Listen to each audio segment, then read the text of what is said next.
Yeah, Dale, excuse me, Al Pearson Motor Week. Richard Childers tells us that he asked you and Kelly if it would be all right if his grandson ran 3 in Nationwide next year. What would your answer be if he came back to you in, say, 3 or 4 years and said, I want to move Austin up to Cup, and I'd like to take that number? Would you be cool with that? Yeah, I would. Austin's ran that number, and I'm not real sure. You know, I just look at it differently. I don't, you know, I don't look at the numbers tied to drivers as much as just the history of the number.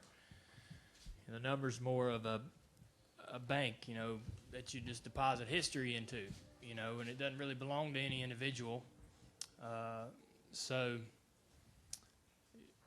you can't, you know, he's ran that. Austin's ran that number, and you can't really deny him the opportunity to continue to run it. It just wouldn't be fair. And Dad did great things. He was a great ambassador for the sport, and done. You know, we're still, you know, as a whole, reaping the benefits of all he accomplished and what he did to put us in front of a lot of people.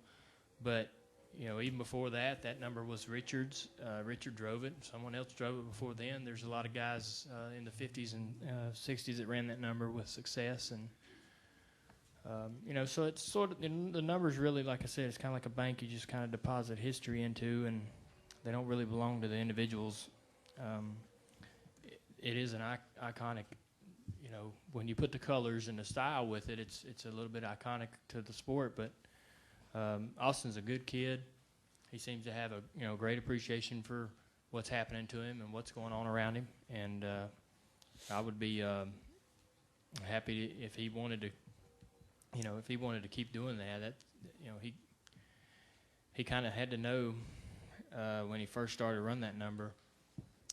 You know, if he got this far into the deal, he would have to cross a few bridges like that, and you know, that was a tough decision, I guess, at first to start running the number for him, knowing what kind of pressures he might face down the road. But I think it would be fine by me for him to do that. I think that. It's got to get back on the racetrack one of these days. It just can't be gone forever, you know.